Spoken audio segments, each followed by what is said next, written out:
여러분 안녕하십니까? 헬로티비 뉴스입니다. 김포 등 서울 주변 도시를 서울로 편입하는 이른바 메가시티 서울 구상이 정치권의 뜨거운 감자로 떠오른 가운데 6일 오후 오세훈 서울시장과 김병수 김포시장이 첫 공식 면담을 가졌습니다.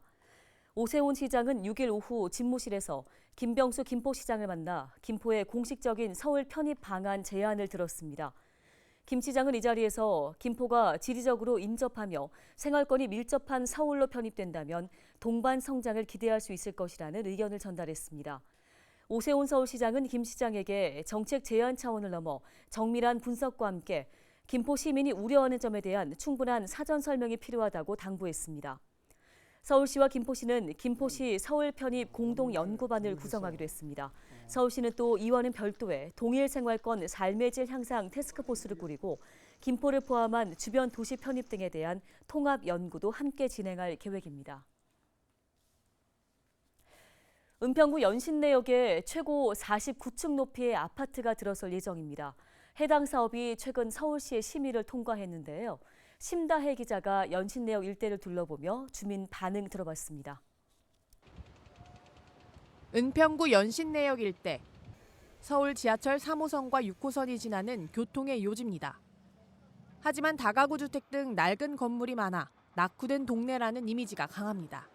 이거 집들 더럽고 그냥 좀 그렇잖아. 역세권인데 이쪽으로 집이 개발이 안 됐으니까 좀 죽어 있는 상태잖아요. 이곳에 초고층 건물이 들어섭니다. 연신내역 일대 주택 공급을 위한 도심 공공주택 복합사업 계획안이 서울시 심의를 조건부 통과했습니다. 도심 공공주택 복합사업은 LH 등 공공기관 주도로 역세권과 저층 주거지 등 도심 내 노후 지역을 고밀 개발해 신축 주택을 공급하는 방식입니다. 연신내역에서 5분 거리에 있는 부지입니다. 현재는 1층짜리 상가 건물들이 있는데요. 오는 2029년에는 지하 5층, 지상 49층 아파트 2개 동이 들어설 예정입니다. 용적률 650% 이하로 공공분양 246가구 등 총 392채의 집과 푸드뱅크 마켓 등 지역 공공시설이 공급될 예정입니다. 일부 주민들은 내년 수도권 광역급행철도 A 개통과 함께 동네가 좋아질 거라는 기대감을 드러내고 있습니다. 그래도 사람도 많이 이제 오고 가는 사람들이 이제 많아질 테고 이제 오래된 건물들은 좀 위험하잖아요. 그러니까 아파트가 들어서면 좀 좋을 것 같습니다. 한편에선 사업 속도와 형평성에 대한 불만도 나옵니다. 다 쫓겨나게 생겼 임차인들. 지금 보상이 어떻게 될지 아직 뭐 전혀 통보가 없고 그러니까 일방적으로 추진하니까 굉장히 불만이죠, 그게. 그죠. 북한산 가린다 해가지고 이쪽으로 6층 이상은 못 짓게요. 여 같은 경우는 40 몇 층 올라가면 말이 많냐고. 부동산 시장 반응은 아직 미미한 상황.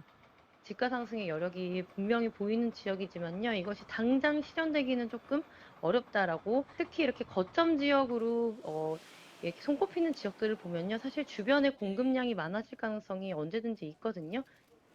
서울시는 오는 2026년 상반기 중 착공에 들어가 2029년 준공을 목표로 사업을 추진할 계획입니다. 헬로티비 뉴스 심다혜입니다. 기후 위기를 넘어 기후 붕괴 시대라는 말이 나올 정도로 기후 변화는 점점 더 심각해지고 있습니다. 이런 가운데 기상 기후 전문가들이 모여 기후 변화로 인한 재난 발생의 심각성과 또 이에 대한 대응 방안을 논의했습니다. 관련 소식을 손성혜 기자가 전해드립니다. 올여름 경북 예천 등 곳곳에서 산사태가 발생했습니다. 청주에서는 지하차도가 물에 잠겨 14명이 목숨을 잃었습니다. 극한 호우로 인한 재난이었습니다. 극한 호우는 2013년 48건에서 지난해 108건으로 매년 늘고 있습니다. 미래 극한 강수가 지속적으로 늘어날 거 봅니다. 그게 지구가 따뜻해졌기 때문에 공기 안에 포함할 수 있는 수증기 양이 그만큼 늘어났기 때문입니다. 지난 3일 기후위기와 자연재난을 주제로 열린 세미나. 이 자리에서 기후변화로 인한 극한 기상이 심화하고 있지만 이에 대한 정부 대응은 미흡하다는 지적이 제기됐습니다. 기후변화로 인해서 강수 편차가 심해지고 강도가 강해집니다. 그래서 태풍과 호우와 가뭄이 반복되는 그런 재해가 증가하고 있습니다. 기후변화 추세에 따른 재해 비해서 정부 대응이 좀 지나치게 늦고 미온적이다. 지난 2일 서울 대부분 지역의 낮 기온이 25도를 넘어선 가운데 서초구는 26.9도까지 치솟았습니다. 지구온난화로 11월인데 여름을 방불케 한 날씨를 보였습니다. 전 지구 평균 기온은 이미 산업화 이전보다 1.09도씩 상승했습니다. 이러한 기후변화가 점점 더 심화할 것이라는 우려와 함께 기후위기가 아닌 기후붕괴가 시작됐다는 경고가 나옵니다. 1도 정도 올라갔는데 지금 우리가 이거 극한 날씨를 경험하게 되는데 기후재난을 경험하게 되는데 앞으로 이것이 더 올랐을 때 1.5도, 2도가 됐을 때는 더 힘들어지겠죠. 폭염의 사망률이 8% 증가한다고 하고요. 또 호흡기 질환으로 인한 사망률이 10% 증가한다고 합니다. 세미나에 참석한 기상 전문가들은 기후변화로 인한 재난에 대응할 탄력성을 키워야 한다고 입을 모았습니다. 또 쓰레기 줄이기 등 일상생활에서 탄소 중립을 실천하려는 개인의 노력이 뒤따라야 한다고 강조했습니다. 샴푸 덜 쓰기. 이거는 환경운동 문제가 아니에요. 기후변화에 직격이 되는 거거든요. 쓰레기 덜 배출하기. 우리 시민들이 생활할 수 있는 기후변화 대응 활동을 조금 정돈해줘서 시민들에게 방법을 알려주는 그런 일이 있었으면 좋겠다. 헬로티비 뉴스 손성입니다. 양천구가 불법 주정차가 많은 학원과 15곳을 대상으로 빈자리 안내 시스템을 구축했습니다. 빈자리 안내 시스템은 주정차 위반 차량을 감지해 차량 번호와 사진을 전광판에 표출하는 동시에 근처 주차장을 화면에 안내해서 운전자의 이동 주차를 독려하는 방식으로 운영됩니다. 양천구는 단속을 통한 계도가 아닌 운전자 스스로 불법 주정차를 자제하도록 유도하기 위해 사업을 시행한다고 밝혔습니다. 은평구가 생활임금심의위원회를 열고 내년 생활임금을 시간당 11,436원으로 결정했습니다. 생활임금 시급 11,436원을 월급으로 환산하게 되면 월 209시간 근무 기준 239만 130원입니다. 내년도 은평구 생활임금은 올해보다 2.5% 인상된 것으로 정부 최저임금 시급 9,860원보다 15%가 많습니다. 확정된 은평구 생활임금은 내년 1월 1일부터 1년간 은평구 직접 채용 근로자와 은평구 출자 출연기관 근로자 570여 명에게 적용됩니다.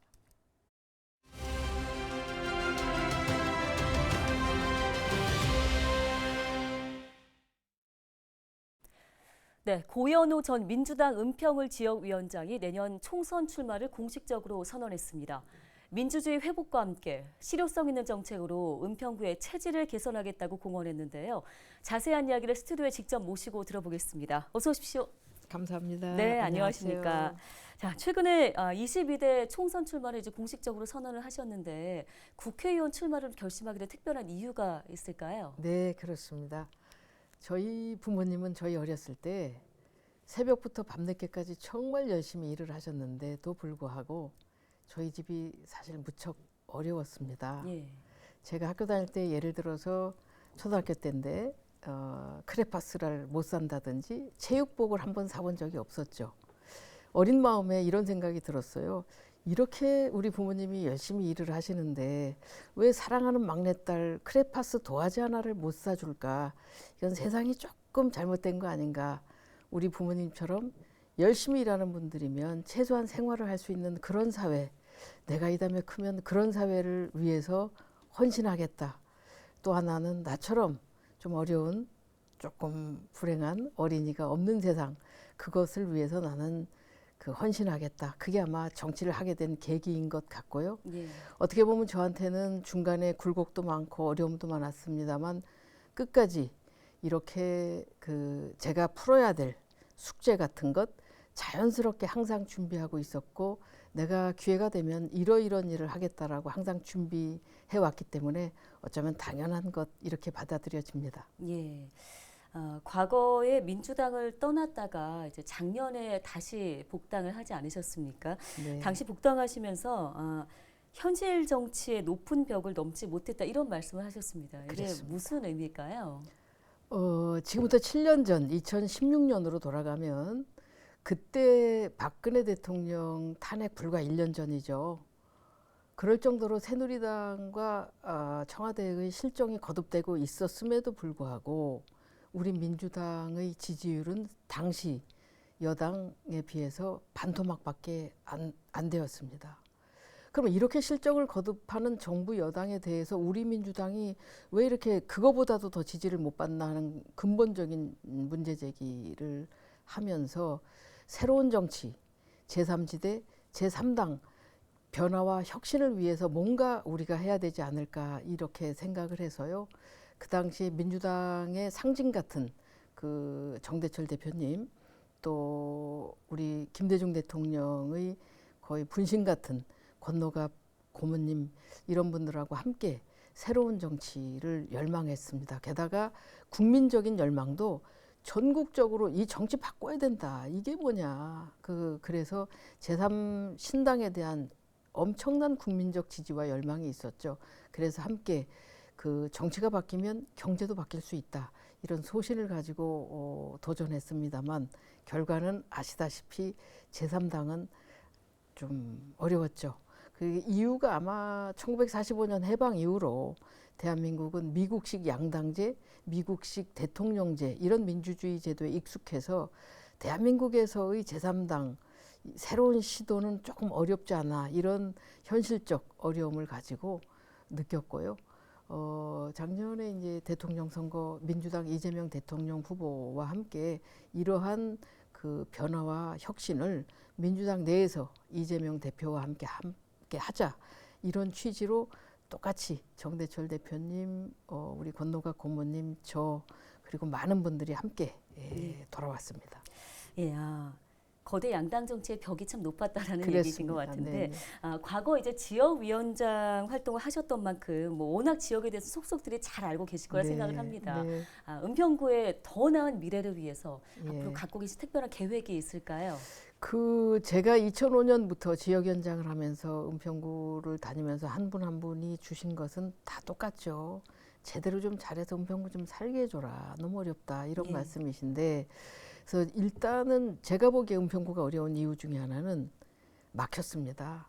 그래서 이 예전에 로마 제국이 번성할 때는 로마로 모든 길이 통한다고 할 정도로 그 길이 많이 뚫려 있었는데 은평구는 막혀 있습니다. 이거를 뚫어야 은평구가 좀 발전할 수 있어서 오래된 저의 공약은 6호선을 전국에서 유일하게 단선으로 돌아가는 6호선을 뚫어서 복선화하고 의정부까지 좀 가자 이런 취지였고요.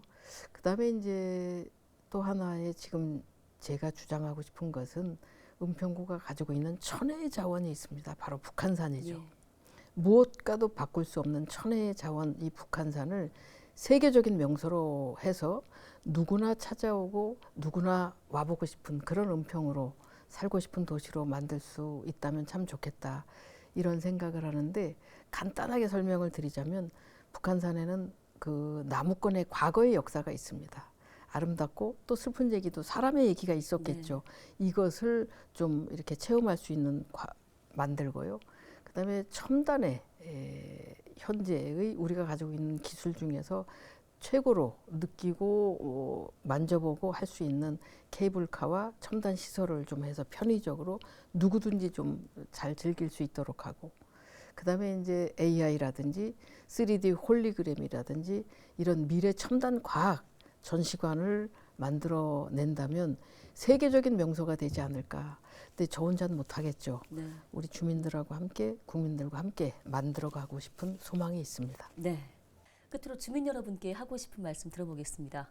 네. 제가 2005년부터 은평 지역위원장을 맡아서 거리에서 아스팔트 위에서 또 각 행사장에서 산에서 많은 분들을 뵀습니다. 그분들의 한결같은 말씀은 정치 좀 제대로 해서 경제 좀 살리라. 그게 바로 정치하는 이유라고 생각하고요. 저 또한 100% 공감합니다. 제가 그동안 우여곡절도 많았지만 그 과정에서 많이 느끼고 또 배웠습니다. 주민들께서 주신 그 말씀 기억해서 열심히 제대로 해서 정치 살리고 경제도 살리겠습니다. 네, 알겠습니다. 감사합니다.